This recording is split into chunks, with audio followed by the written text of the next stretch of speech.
सरसंघचालक मोहन भागवतांनी लोकसभा निवडणुकीच्या निकालानंतर भाजपचे कान टोचले होते। त्यानंतर संघाचं मुखपत्र मानल्या जाणाऱ्या ऑर्गनायझर मधून सुद्धा बोचरी टीका करण्यात आली होती। तर आता विवेक या संघाशी संबंधित साप्ताहिकानं सुद्धा भाजपच्या महाराष्ट्रातील सुमार कामगिरीचं विश्लेषण करताना अजित पवारांच्या नेतृत्वातील राष्ट्रवादी काँग्रेस बरोबरच्या युतीवर खापर फोडलेला आहे। कार्यकर्ता खचलेला नाही तर संभ्रमात आहे असं या लेखाचं नाव आहे। आणि लोकसभा निवडणुकीत भाजपचा आणि मित्रपक्षांच्या अपयशाला राष्ट्रवादीला सोबत घेणं हे एक कारण असल्याचं विवेक या साप्ताहिकात म्हटलेलं आहे। शिवसेना भाजप ही नैसर्गिक युती म्हणून मतदार आणि भाजप कार्यकर्त्यांनी हिंदुत्व हा सामुदायिक दुवा म्हणून स्वीकारलाय। मात्र राष्ट्रवादी सोबत आल्यानंतर ही भावना दुसऱ्या टोकाला जाऊ लागल्यानं नाराजी वाढली आहे। राष्ट्रवादी सोबत युती हेच पराभवाचं एकमेव कारण नसलं तरी हिमनगाचं टोक आहे असंही या साप्ताहिकात म्हटलेलं असून भाजपमध्ये बाहेरून आलेले अशा प्रकारचा नॅरेटिव्ह जर तळागाळातील कार्यकर्त्यांपर्यंत पोहोचवत असतील तर तो का पोहोचतोय याचा विचार करावा। विधानसभा निवडणुकीत भाजपच्या आणीबाणी विरोधी संघर्ष आणि राम मंदिर आंदोलनादरम्यानच्या दिलेल्या योगदानाचे नॅरेटिव्ह तरुण मतदारांच्या पचनी पडेल का असा प्रश्न या लेखात उपस्थित करण्यात आलाय। आरएसएसनी जो प्रश्न देवेंद्रजींकडे मांडला भ्रष्टाचाराचा 180 कोटी रुपयाचा, त्याचा पुढे काय झालं याचं उत्तर ह्याच आम्हाला यात्रेत यावं। आणि आजच्याच एका मोठ्या आणि महत्त्वाच्या वर्तमानपत्रात काय त्याचं नाव, एक आरएसएसचं एक मॅगझिन आहे विवेक नावाचं, ऑर्गनायझर नाही विवेक, ऑर्गनायझर इंग्लिशमध्ये येतं, विवेक नावाचं त्यांचं एक मॅगझिन आहे, त्याबद्दलही काही लेखांचे आले। या सगळ्याची उत्तरं की भारतीय जनता पक्ष नक्कीच पारदर्शकपणे या यात्रेत महागाई, बेरोजगारी, भ्रष्टाचार याच्यावर पारदर्शकपणे या महाराष्ट्राला सांगेल, एवढीच माझी अपेक्षा आहे। आणि याविषयी आपण बोलणार आहोत। आमचे प्रतिनिधी उदय तिमांडे आपल्या सोबत आहेत। उदय, राष्ट्रवादी सोबत युती हे पराभवाचं हिमनग असल्याचा उल्लेख विवेक या मॅगझिनद्वारे एनसीपीवर करण्यात आलेल्या टीका करण्यात आली आहे। आता काय प्रतिक्रिया उमटायला सुरुवात झाली आहे?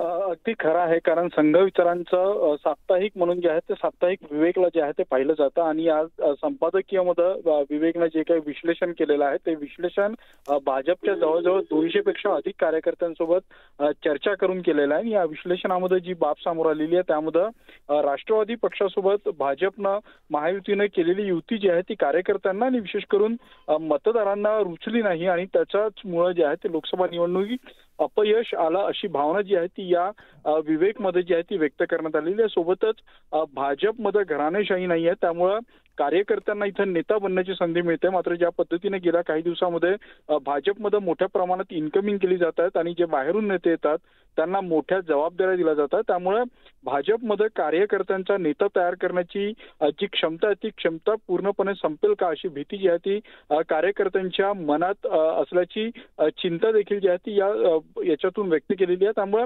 आगामी विधानसभा निवडणुकीमध्ये या सगळ्या चुका टाळण्याचं आव्हान जे आहे ते या निमित्तानं भाजपला केलेलं आहे। यासोबत अनेक गोष्टींचा उहापोह या पराभवाच्या निमित्तानं या विवेकमध्ये करण्यात आलेला आहे। त्यामुळे आता या सगळ्या गोष्टींना भाजप कशा पद्धतीनं घेतोय, कारण या आधी देखील आपण पाहिलं होतं की सरसंघचालक असेल किंवा ऑर्गनायझर मधून जे आहे ते भाजपचे कान टोचले होते। त्यानंतर आता या साप्ताहिक विवेक मधून देखील संघाला भाजपला घरचा आहेर दिलेला। त्यामुळे आता या सगळ्या लेखानंतर या बाबतीत भाजप काय भूमिका घेते, पक्ष संघटना या लेखाला कशा पद्धतीनं पाहते हे पाहणं अतिशय महत्वाचं असणार आहे। आणि जर याचं विश्लेषण केलं तर नक्की विधानसभेच्या निवडणुकीमध्ये भाजपला एक चांगलं यश मिळू शकतं आणि भाजपच्या कार्यकर्त्यांच्या मनात विशेष करून हिंदुत्ववादी विचारांच्या कार्यकर्त्यांच्या मनात जी एक भीती निर्माण झालेली आहे ती भीती दूर करण्यात भाजपला यश मिळतं का हे पाहणं महत्वाचं असेल।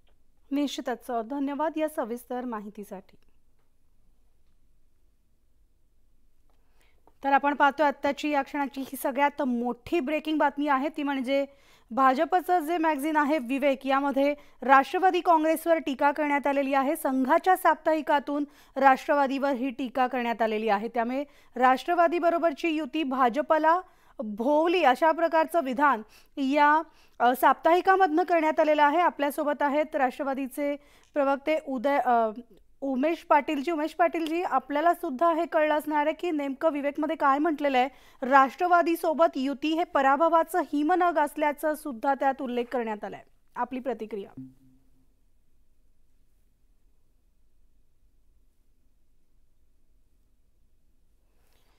तर आपण पुन्हा संपर्क साधणार आहोत. मात्र सरसंघचालक मोहन भागवतांनी लोकसभा निवडणुकीच्या निकालानंतर भाजपचे कान टोचले होते. त्यानंतर संघाचं मुखपत्र मानल्या जाणाऱ्या ऑर्गनायझरमधून बोचरी टीका झाली होती आणि त्यानंतर आता विवेक या साप्ताहिकामधून सुद्धा, जे संघाशी संबंधित साप्ताहिक आहे, यामधनं सुद्धा आता भाजपच्या महाराष्ट्रातील सुमार कामगिरीचं विश्लेषण करत अजित पवारांच्या नेतृत्वातील राष्ट्रवादी काँग्रेसबरोबरच्या युतीवर खापर फोडलंय.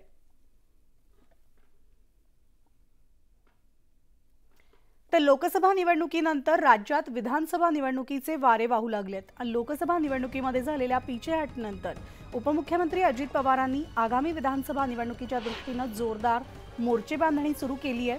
अजित पवार विदर्भामध्ये सक्रिय झाल्याचं पाहायला मिळतंय. अजित पवार कार्यकर्त्यांची भेट घेणार आहेत. त्या दरम्यान अजित पवार कार्यकर्त्यांच्या भेटी घेऊन कामासाठी प्रोत्साहित करणार आहेत. विधानसभा निवडणुकीसाठी राष्ट्रवादी काँग्रेसला सर्वाधिक जागा मिळाव्यात, यासाठी उपमुख्यमंत्री अजित पवार यांनी मोर्चे बांधणी सुरू केल्याचं विश्वसनीय सूत्रांनी सांगितलंय.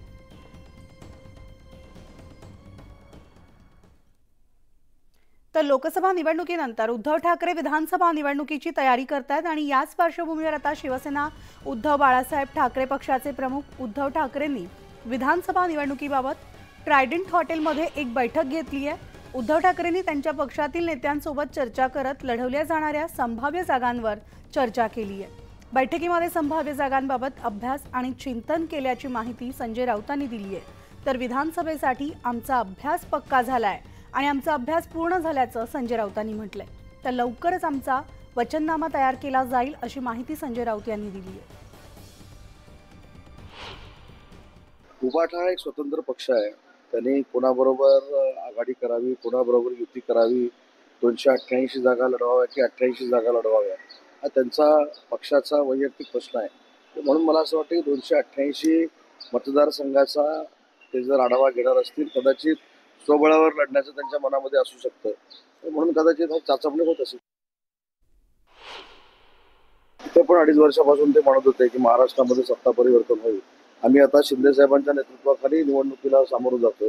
महायुतीचं सरकार देखील इथं पुन्हा एकदा येईल. त्याच्यामुळे हे त्यांचं तिथल्या कार्यकर्त्यांना मॉरल सपोर्ट देण्यासाठी वक्तव्य असतात. कुठेही सरकारला काही होणार नाही. सरकार आहे तसं 5 वर्ष नरेंद्र मोदी साहेबांच्या नेतृत्वाखाली काम करेल. तर आता लाडक्या बहिणीनंतर लाडक्या भावासाठी सुद्धा मुख्यमंत्र्यांनी नवी योजना जाहीर केली आहे. 12वी पास तरुणांना दरमहा 6,000 रुपये मिळणार असल्याची घोषणा मुख्यमंत्र्यांनी केलेली असून मुख्यमंत्री एकनाथ शिंदे यांनी लाडकी बहीण या योजनेनंतर विद्यार्थ्यांसाठी ही खास योजना घोषणा केली आहे त्याची. तर या योजनेअंतर्गत 12वी उत्तीर्ण विद्यार्थ्यांना दरमहा 6,000 रुपये, डिप्लोमा केलेल्या विद्यार्थ्यांना 8,000 रुपये आणि पदवीधर तरुणांना 10,000 रुपये दरमहा स्टायपेंड देण्याची घोषणा केली आहे. आषाढी एकादशीच्या शासकीय महापूजेसाठी मुख्यमंत्री एकनाथ शिंदे पंढरपूरमध्ये होते. यावेळेस त्यांनी ही घोषणा केली आहे. आपण काही लोक म्हणाले लाडकी बहीण तर केलं, लाडका भावाचं काय? मग लाडका भावाचं पण केलं. आता जो 12वी झाला आहे त्याला 6,000, डिप्लोमा झाला आहे त्याला 8,000, डिग्री झालाय त्याला 10,000 रुपये महिन्याला. आणि त्याच्यामध्ये तो वर्षभर त्या कारखान्यात अप्रेंटिसशिप करेल, त्याला तिथं नोकरी लागेल आणि ट्रेंड असं अतिशय स्किल्ड मॅनपॉवर आपल्या उद्योजकांना मिळेल. आणि म्हणून ते पैसे जे आहे हे सरकार भरणार आहे अप्रेंटिसशिपचे. तर सुप्रिया सुळेंनी मुख्यमंत्र्यांच्या या योजनेचं स्वागत केलं आणि सोबत त्यांनी वकिलांनाही स्टायपेंड सुरू करून मुलांना कायमस्वरूपी नोकऱ्या कशा मिळतील याकडे लक्ष देण्याची मागणी केली आहे.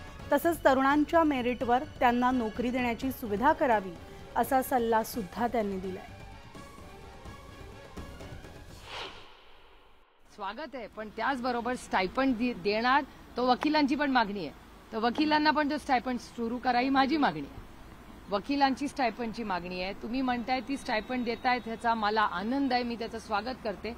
पण स्टायपंड बरोबर महाराष्ट्रामध्ये इन्व्हेस्टमेंट राहून यांना परमनंट नोकऱ्या कशा मिळतील याच्यातही थोडंसं लक्ष घातलं तर त्या मुलांना जास्त निधी. स्टायपंड किती देईन? 5, 10 हजार, 15, 20 हजार, 25 हजार रुपये देतील.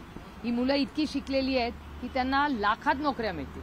तर स्टायपंड जरूर द्यावा. 10, 20, 25 हजार जो काय सरकारच्या मनात असेल तो जरूर मी त्याचं स्वागत करते. सरकारचे जाहीर आभार मानते. पण त्याच्याबरोबर त्यांच्या मेरिटवरची लाखो रुपयाची नोकरीही त्यांना मिळावी एवढी विनम्र विनंती सरकार.